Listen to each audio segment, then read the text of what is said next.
สบายดีท่านผู้ชมเนาะมื้อนี้ข้าพเจ้าจะมีวิธีมาแนะนำใ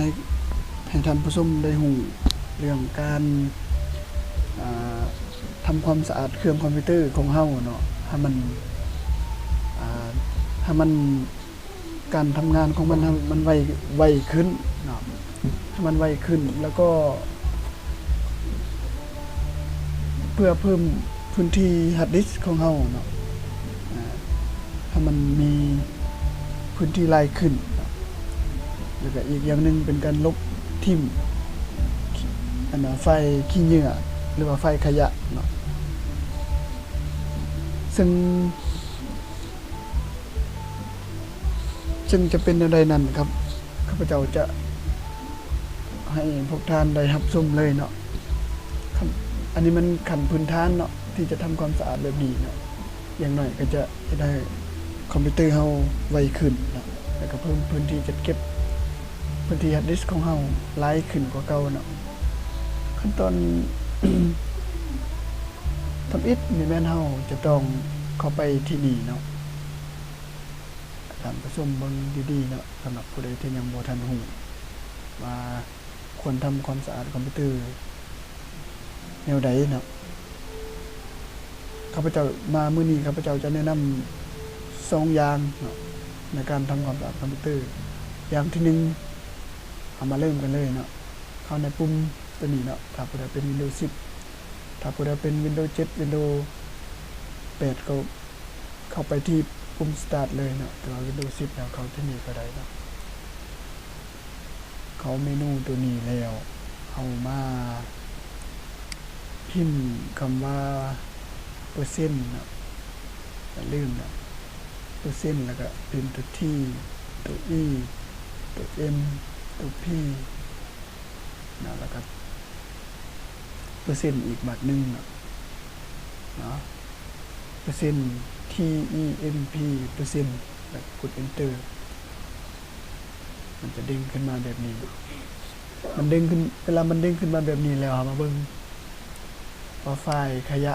หรือว่าไฟล์ขี้เหงื่ออันนี้เป็นไฟล์ขี้เหงื่อหลังจากที่เรากด Enter แล้วมันจะเด้งขึ้นมาแบบนี้ทีโต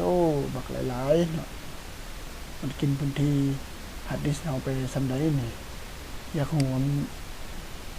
ใส่พื้นที่ฮาร์ดดิสก์เราหลายซำใดนั่นเฮามา Ctrl A เพื่อเลือกทั้งหมดแล้วก็ลงมา Property เบิ่งเนาะสำหรับผู้ใดเป็น Windows 10ก็หรือว่า Windows 8ก็ลากอันนี้เมาส์ขึ้นไปนี่เลย Property นี่เนาะคลิกเข้าไป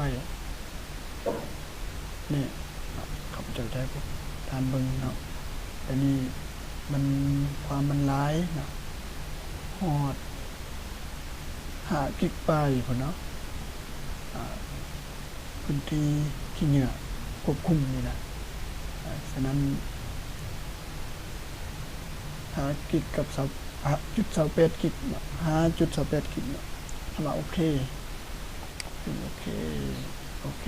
บัดนี้เราจะกำจัดมันแนวใดเอามาเบิ่งกันเลยนะก็มาลบตามวิธีธรรมดาคือกระเป๋าลบทั่วไปนี่แหละเนาะคือเราลบเอกสารหรือว่าไฟล์ต่างๆทั่วไปนี่เนาะคลิกคำว่า yes ตัวนี้ไม้ถึกตัวนี้แล้วก็สกิปเนาะบางอันที่ว่าตัวที่มันถามจัดเก็บไว้เนาะว่าอาจจะเป็นโปรแกรมที่ว่ากำลังทำงานอยู่เดี๋ยวนี้เนาะมันก็เลยลบบ่ได้มีเหลือสำนี้เนาะมาเบิ่งพื้นที่มันกินสำได้สำนี้14 เมกโอเคตัวนี้มันน่าจะเป็นไฟล์ขยะที่เฮาลิ้นหรือว่าโปรแกรมที่กำลังทำงานเดี๋ยวนี้เนาะมาฮอดนี้ก็แม่นขั้นตอนที่1ก็ได้หมดไปแล้วเนาะในการทำความสะอาดคอมพิวเตอร์เนาะหลังจากลบตัวนี้ทิ้งแล้วเพิ่มพื้นที่ฮาร์ดดิสก์แล้วก็เพิ่มความไวคอมพิวเตอร์เฮาขึ้นซึ่งไฟล์พวกนั้นที่ลบไปเมื่อกี้มันไฟล์ registry เนาะภาษาอังกฤษเรียกว่า registry ซึ่งมันเป็นไฟล์ขยะ ที่บ่เป็นประโยชน์ให้เฮาแล้วเนาะมันเป็นไฟขยะซื่อๆมาวิธีที่2เนาะก็มาเปิดคอมพิวเตอร์อันนี้ขึ้นมาเต็มขั้นตอนต่อไปเนาะมาเบิ่ง24นี่เนาะเข้าไปใน24แล้วคลิกขวาใส่นี่เนาะมา property เบิ่งเข้า property แล้วมาเลือกเอานี่เนาะ discrete up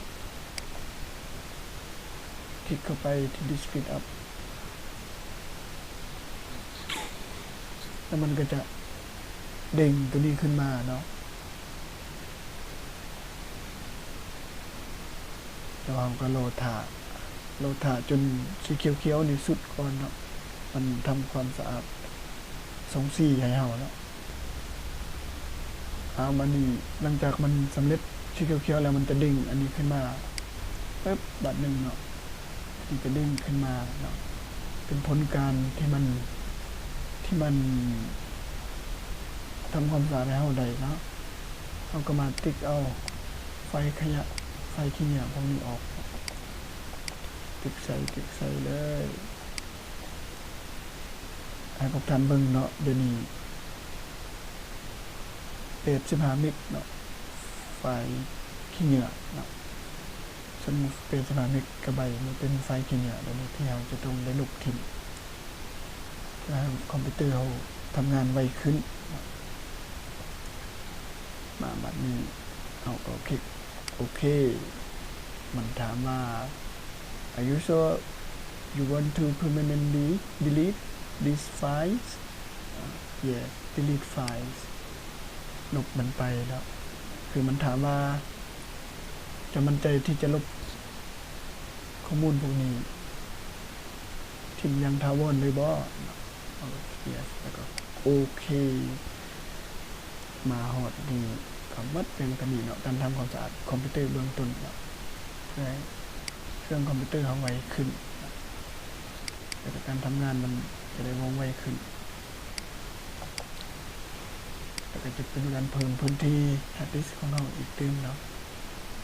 มอนี่คลิปของเราก็ได้จบเพียงเท่านี้เนาะขอบใจที่ท่านรับชมเนาะอย่าลืมกดติดตามข้าพเจ้าด้วยเพื่อจะได้อัดคลิปที่มีสาระแบบนี้มาฝากท่านผู้ชมเรื่อยๆเนาะ Goodbye